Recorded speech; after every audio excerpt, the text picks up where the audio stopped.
네, 안녕하세요. 우리가 이번 동영상부터는 새로운 섹션인 13단원 생산의 비용에 대해서 공부해 보도록 하겠습니다. 이번 13단원부터 나오는 부분도 어려운 내용이 아니거든요. 제가 다 어려운 게 아니라고 하는데 실제로 어려운 게 아니고 이번 13단원부터 새로 시작되는 섹션은 이 인더스트리얼 오거니제이션, 즉 어떻게 기업이 어떤 물건이나 가격의 생산량이나 뭐 그런 거를 결정하게 되는 부분에 대한 공부라고 할 수가 있겠습니다. 우선은 조금 진짜 그 쉬운 이야기인 약간 어떤 용어들의 데피니션에 대해서 먼저 이야기를 하도록 하겠습니다.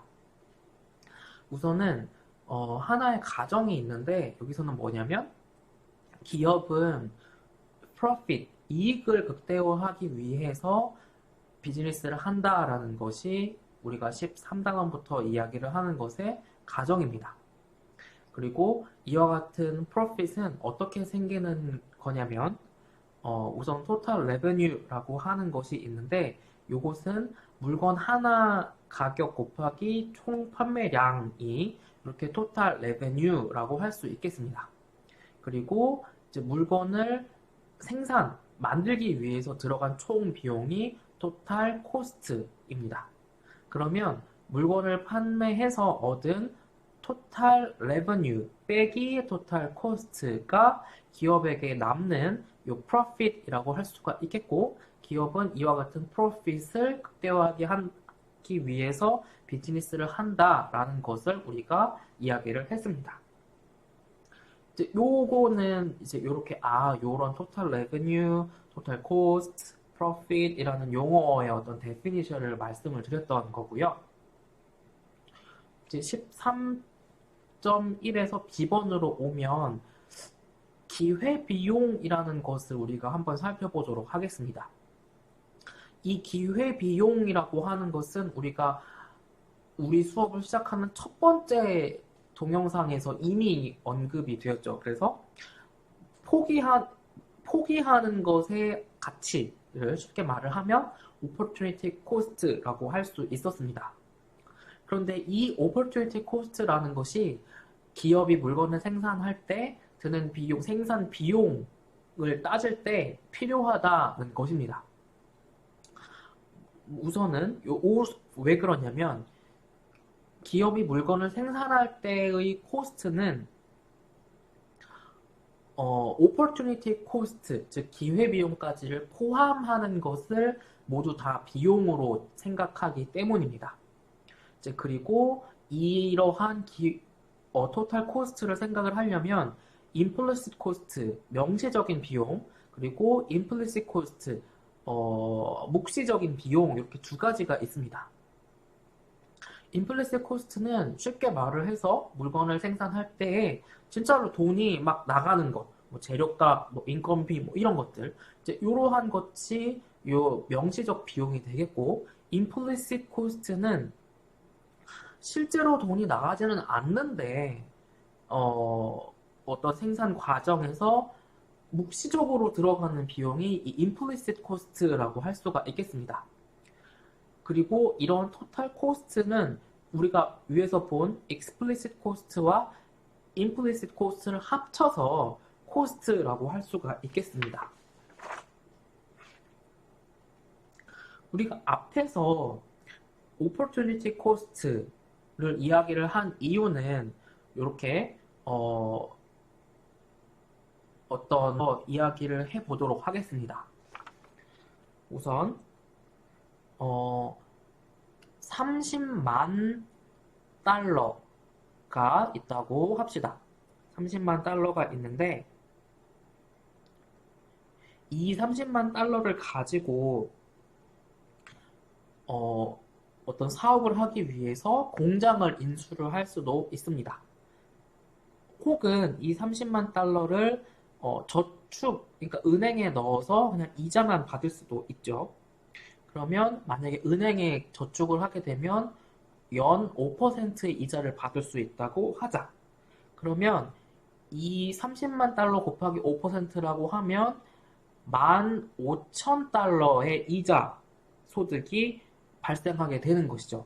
그런데 이렇게 위와 같은 이 30만 달러를 투자해서 공장을 세우겠다라고 하면 이 밑에와 같은 어떤 이자 소득 같은 거를 포기하는 것이 되겠죠. 그래서 이 어떤 과자를 만들기 위해서 공장을 세우기로 하겠다라고 하면 이 사업을 하기 위해 들어가는 비용의 코스트에는 이와 같은 기회비용도 포함을 시켜줘야 된다라는 것입니다. 경제학자라고 하면 우리가 방금 앞에서 그 이야기한 사례에서 만약에 사업을 하지 않고 은행에 넣어 놓았다면 발생할 수 있는 15,000달러를 경제학자라면 이것을 비용에 포함을 시킵니다. 그런데 회계학자라고 하면 이와 같은 암묵적인 비용인 15,000달러를 비용으로 포함시키지 않습니다. 그리고 사례를 약간 바꿔서 아까와 같은 어떤 공장을 세우기 위해서 내가 저축한 돈 10만 달러, 저축해서 가지고 있던 돈 10만 달러, 그리고 은행에서 대출을 받은 돈 20만 달러, 요렇게 합해서 총 30만 달러를 어떻게 조달할 수 있다고 하자. 그리고 이 20만 달러를 은행으로부터 대출을 받을 때 부담해야 되는 이자율은 연 5%의 이자 비용을 부담해야 한다고 이러한 돈을 가지고 사업을 하기 위해서 회계사라면 어차피 20만 달러는 내가 저축해서 가지고 있던 거니까 명시적 비용만 따지는 회계사라고 하면 20만 곱하기 50에서 1만 달러 1만 달러만 비용입니다 라고 회계사라고 하면 말을 할 것입니다. 그런데 학자라고 하면 1만 달러뿐만 아니라 지금 내가 저축해서 가지고 있었던 10만 달러를 만약에 공장 짓는 데 쓰지 않고 은행에 넣었다면 이 5%는 받을 수 있었을 거니까 5,000달러를 추가적으로 비용으로 생각을 해줘야 된다라고 경제학자는 주장을 할 것입니다. 그래서 이 두 번째 사례의 경우에도 경제학자라고 하면 비용이 15,000달러다라고 이야기할 것이고 회계사라고 하면 여기서의 비용은 1만 달러입니다 라고 이야기를 할 것이라는 것입니다. 이것을 이렇게 어떤 기업을 운영하는 비용을 따질 때 경제학자라고 하면 이렇게 총 비용을 임플리시트 코스트까지 합쳐서를 비용이라고 이야기를 하는데 회계사라고 하면 임플리시트 코스트 없이 이야기를 합니다. 익스플리시트 코스트만 이야기를 하는 차이가 있습니다. 그리고 이렇게 그래서 이코노믹 프로핏이라고 하는 것은 토탈 레베뉴에서 토탈 코스트를 뺀 건데 이 토탈 코스트에는 이 명시적 비용과 묵시적 비용을 모두 다 포함을 하는 것입니다. 그래서 이코노믹 프로핏이라고 하는 것이고 반대로 어카운팅 프로핏이라고 하는 것은 마찬가지로 토탈 레베뉴에서 토탈 코스트를 빼는 건데 이때에는 익스플리시트 코스트만 뺍니다. 그러니까 이렇게 어카운팅 프로핏이 일반적으로 이코노믹 프로핏보다는 크게 나오게 되는 경우가 많을 것입니다. 그래서 이렇게 우리가 13.1에서 코스트라는 것에 두 가지 정도가 있을 수 있구나. 그래서 경제학자가 바라보는 코스트, 그러니까 명시적을 합한 것, 그리고 회계사가 바라보는 명시적인 것만 보는 것. 이렇게 두 가지 코스트가 크게는 있을 수 있겠구나라는 것을 우리가 살펴보았습니다. 그리고 13.2 부분으로 넘어가서는 우리가 앞에서 살펴보았던 코스트와 프로덕션을 한번 연결시켜 보는 것입니다. 첫 번째로 나오는 것이 이 프로덕션 펑션이라고 하는 것인데, 그래서 투입한 인풋과 그래서 생산한 물건의 관계를 이 프로덕션 펑션이라고 합니다. 이제 이 프로덕션 펑션에 대해서 어떤 사례를 뒤에서 또 살펴보도록 하겠습니다. 이제 그리고 마지널 프로덕트라는 것이 있는데, 이제 여기 마지널이라는 단어는 우리가 몇 번 이번 학기에 봤었죠. 생산 요소를 한 단위 더 투입했을 때 더 증가하게 되는 산출량, 물건의 생산량을 마지널 프로덕트라고 할 수가 있겠습니다. 그리고 이 마지널 프로덕트는 위에서 살펴보았던 프로덕션 펑션의 기울기라고 할 수가 있겠습니다. 그래서 이러한 어떤 캐롤라인이 쿠키를 만드는 사례를 한번 살펴볼 수 있겠습니다. 만약에 여기 지금 이런 경우가 있을 수 있을 것입니다. 이 캐롤라인의 쿠키 공장에 이렇게 1번 열처럼 근로자가 1명일 때부터 근로자가 6명일 때까지 이렇게 근로자가 증가하는 것을 살펴볼 수 있겠습니다. 그리고 당연히 근로자가 1명도 없을 때에는 그 공장에 있는 기계를 돌릴 수가 없기 때문에 총 아웃풋, 그러니까 총 생산량이 과자가 하나도 없게 됩니다. 그럼에도 불구하고 공장의 임대료는 내가 과자를 한 달에 10개 만들든 100개 만들든 임대료는 똑같이 내는 거기 때문에 이렇게 임대료는 똑같이 $30가 고정적으로 비용으로 나가게 됩니다. 그리고 근로자 한 사람당 $10를 내야 된다, 줘야 된다라고 하면 이렇게 근로자가 1명도 없기 때문에 지금은 코스트 오브 워커스가 $0입니다. 그리고 이 칼럼 6에 있는 토탈 코스트의 경우에는 여기 지금 요 비용과 요 비용을 합친 것을 토탈 코스트라고 이야기하고 있습니다. 그래서 근로자가 0이었다가 1명으로 증가하게 되면 이렇게 생산량이 0이었던 것이 50으로 증가하게 되고, 마지널 증가량은 50이구나. 그리고 50이었다가 90이 되면 이 마지널 마지널 프로덕트 오브 레이버는 40이구나 라고 이런 식으로 이야기를 할 수 있겠습니다. 그리고 이렇게 근로자가 증가함에 따라서 근로자에게 줘야 할 돈도 늘어나기 때문에 총 비용도 이렇게 늘어나고 있는 모습을 살펴볼 수 있겠습니다. 그런데 이 테이블 1을 넘어가기 전에 하나 눈여겨볼 수 있는 것이 있습니다. 근로자가 1명일 때 50, 근로자가 2명일 때 90개, 근로자가 3명일 때 120개, 140개, 150개, 155개. 이거를 마지널로 살펴보면 더 여실하게 드러나는데 50, 40, 30, 20, 15 해서가지고 근로자가 한 명 더 늘어날 때마다 더 추가로 생산하게 되는 과자의 마지널한 양이 점점 감소하게 됩니다. 그래서 이러한 것을 우리는 diminishing marginal product라고 합니다.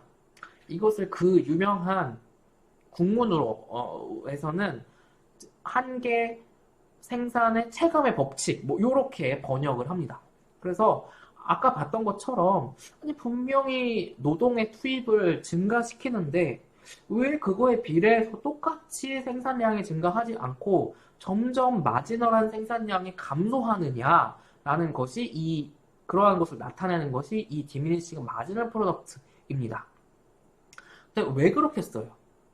자, 과자 공장을 생각을 해보면 공장의 어떤 면적은 공장의 어떤 크기는 한정이 되어 있는데 거기에 근로자가 너무 많아지면 기계는 한정이 되어 있는데 근로자만 너무 많으면 이게 어떻게 과자가 더 많이 생산이 되겠어요?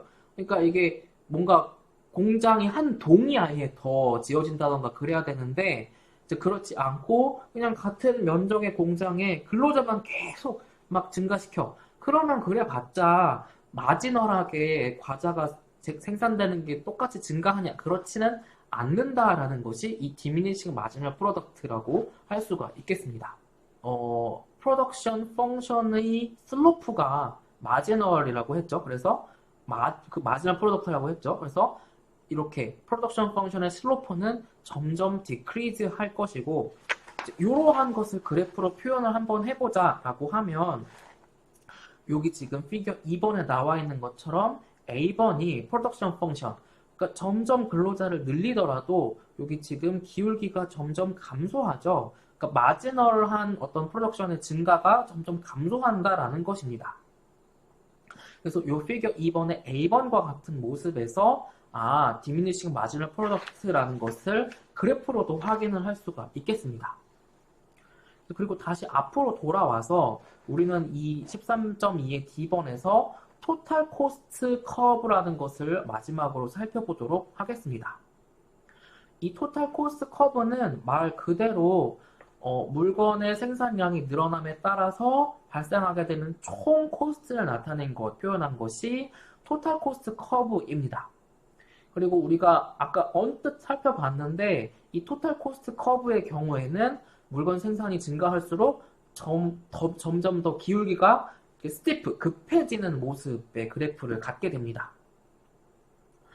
그래서 토탈 코스트 커브가 기울기가 점점 급해지는 이유는 바로 이것도 디미니싱 마지널 프로덕트, 그리고 물건 하나를 더 생산하기